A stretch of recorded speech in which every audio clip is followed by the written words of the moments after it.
Hello दोस्तों यह कहानी एक ऐसी लड़की की है जो मुर्दा होकर भी कॉल सेंटर में काम करती थी। चलिए कहानी स्टार्ट करते हैं। दोस्तों, अगर मेरी कहानी अच्छी लगेगी तो प्लीज़ लाइक, सब्सक्राइब और शेयर ज़रूर करिएगा। आप लोग कहानी सुन लेते हैं लेकिन सब्सक्राइब नहीं करते।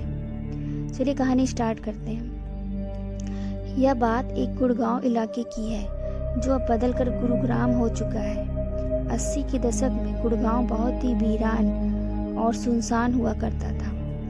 बहुत ही कम लोग वहाँ रहते थे। कोई भी उस इलाके से जाना पसंद नहीं करता था और रात को तो बिल्कुल नहीं। लेकिन एक समय ऐसा आया जब दिल्ली की जनसंख्या बढ़ने लगी और नए नए बिजनेस के मौके मिलने लगे, तो दिल्ली के आसपास के इलाके जैसे नोएडा और गुड़गांव को एक ऐसी सिटी में बनाने का ख्याल जनता के मन में आया जहां हर एक मल्टीनेशनल कंपनी के ऑफिस और हर एक सुविधा उपलब्ध हो। धीरे धीरे गुड़गांव को बदलने का काम शुरू हुआ, लेकिन उसी के साथ वहां अजीब अजीब घटनाएं भी होने लग गईं। कई बार तो खुदाई करते समय कंकाल भी निकले जिनसे लोग बहुत डर जाते। वहां के लोगों की किस्मत पलटने लगी। जिनके पास अपनी ज़मीनें थी वह तो बहुत अमीर होने लगे, क्योंकि उस समय ज़मीन के भाव आसमान छू रहे थे। समय बीतता चला गया, लेकिन गुड़गांव में अजीब घटनाएं थम ही नहीं रही थी।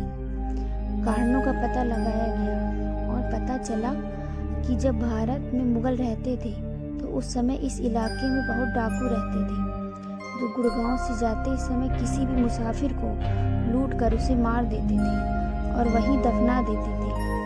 जो खुदाई में कंकाल निकलते थे वह उन्हीं मुसाफिरों के थे।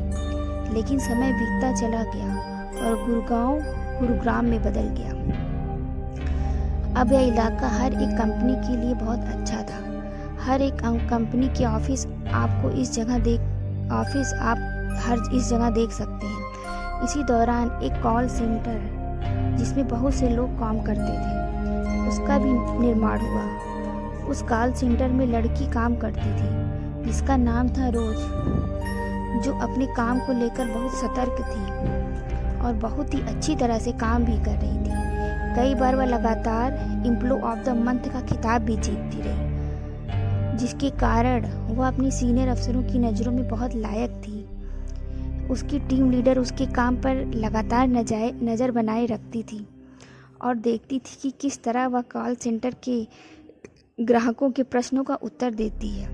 वह उसके काम से बहुत इम्प्रेस्ड थी। लेकिन एक दिन उस लड़की के पास एक कॉल आया। आमतौर पर कॉल सेंटर में कॉल लगभग 5 से 6 ही मिनट तक चलती थी, लेकिन उस दिन कॉल लगभग 1 घंटे तक चली। बात करते समय वह बहुत परेशान नजर आ रही थी। उसकी टीम लीडर ने सोचा मसला काफ़ी गंभीर होगा, इसलिए उसने इस पर ध्यान नहीं दिया। लेकिन बात खत्म होने पर उसका रवैया बिल्कुल बदल गया। वह परेशान हो गई और अपना बैग उठाया और वहां से चली गई। अब टीम लीडर को कुछ समझ नहीं आ रहा था कि आखिर वह चली क्यों गई।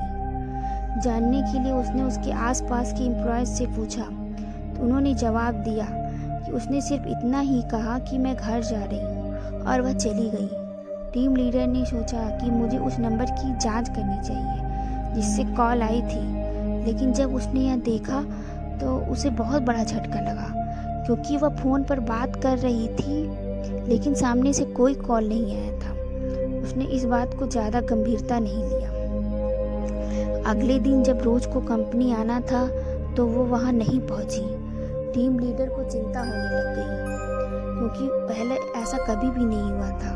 उसने सोचा कि शायद उसी कॉल की परेशानी की वजह से वह आज नहीं आई होगी। दिन बीता, दूसरे दिन भी रोज सेंटर नहीं आई। टीम लीडर ने उसे कॉल किया, लेकिन उसका फ़ोन बंद आ रहा था। मेल किया, मैसेज किया, लेकिन रोज से संपर्क ही नहीं हो पा रहा था। टीम लीडर ने नाइट शिफ्ट में रोज को घर छोड़ने वाली गाड़ी के ड्राइवर से पूछताछ की और रोज का पता निकाला। कंपनी के किसी एम्प्लॉय को उससे पते पर भेजा गया। जब उस व्यक्ति ने उस पते के घर के मालिक से बात की तो पता चला कि यहाँ इस नाम की कोई लड़की ही नहीं रहती। एम्प्लॉय ने बोला लेकिन ड्राइवर उसको यहीं छोड़ के जाता था। इस पर मकान मालिक कहता शायद वह उतरती हो लेकिन घर उसका कहीं और आसपास हो। पता करने पर वहाँ रोज का कुछ भी नहीं पता चला। एम्प्लॉय ने यह खबर अपने बड़े अफसरों को बताई। उन्होंने सोचा कि शायद किसी प्रेगनेंसी के कारण रोज ने अपना पता गलत बताया हो, लेकिन कुछ दिन बाद रोज का पता कंपनी द्वारा निकाला गया। दोबारा उसी पते पर कंपनी ने अपने एम्प्लॉय को भेजा। कंपनी द्वारा भेजा गया व्यक्ति उसके घर पहुंचा और रोज के माँ बाप से मिला। रोज के बारे में पूछताछ की और कहा वह कई दिनों से ऑफिस नहीं आ रही थी। माँ बाप ने कहा कब से नहीं आ रही थी? एम्प्लॉय ने कहा लगभग 15 दिन हो गए। कितने दिनों से काम कर रही थी? एम्प्लॉय बोला साल से ज़्यादा हो गया। लेकिन उसके बाद उसके माँ बाप ने जो जवाब दिया उससे उसके पैरों तले ज़मीन खिसक गई। उन्होंने कहा ऐसा नहीं हो सकता, मेरी बेटी रोज को मरे हुए 8 साल हो गए हैं। एम्प्लॉय को लगा शायद गलत जगह आ गए हैं, लेकिन एम्प्लॉय ने माँ बाप को रोज की फ़ोटो दिखाई तो माँ बाप ने कहा हाँ यही है मेरी बेटी। यह सुनने के बाद एम्प्लॉय को लगा कि माँ बाप तो झूठ नहीं बोल सकते। यह बात एम्प्लॉय ने अपने सीनियर को बताई। उन्होंने अच्छी तरह से यह जानने के लिए उससे फ़ोन पर बात भी की तो पता चला कि यह बात सच है। यह बात पूरे ऑफिस में फैल गई। जो एम्प्लॉय को रोज साथ में काम करते थे उनमें से एक की मौत भी हो गई हार्ट अटैक से और कुछ की दिमागी हालत खराब हो गई। इतना ही नहीं, इससे पहले वहाँ कई हैरान करने वाली घटनाएं घटी। एक बार बेसमेंट में बैठे थे तो कुर्सी से गिरा दिया जाता है और वह लोगों को बताता है, लेकिन कोई भी उस बात पर विश्वास नहीं करता। कभी कभी लड़की की चिल्लाने की आवाज़ आती है। ऐसी बहुत सारी घटनाएं होती हैं, क्योंकि पता चला कि जहाँ पे वो ऑफिस बना था वहाँ पर पहले कभी 100 साल पहले शमशान घाट हुआ करता था। खुदाई के दौरान कंकाल भी निकले थे। इसी वजह से यह सब घटनाएं होती थी, लेकिन रोज की घटनाओं ने सबको हिला कर रख दिया। दोस्तों, यह कहानी आपको कैसी लगी कमेंट में ज़रूर बताइएगा, और अगर अच्छी लगेगी तो सब्सक्राइब और लाइक भी ज़रूर करिएगा। थैंक्स।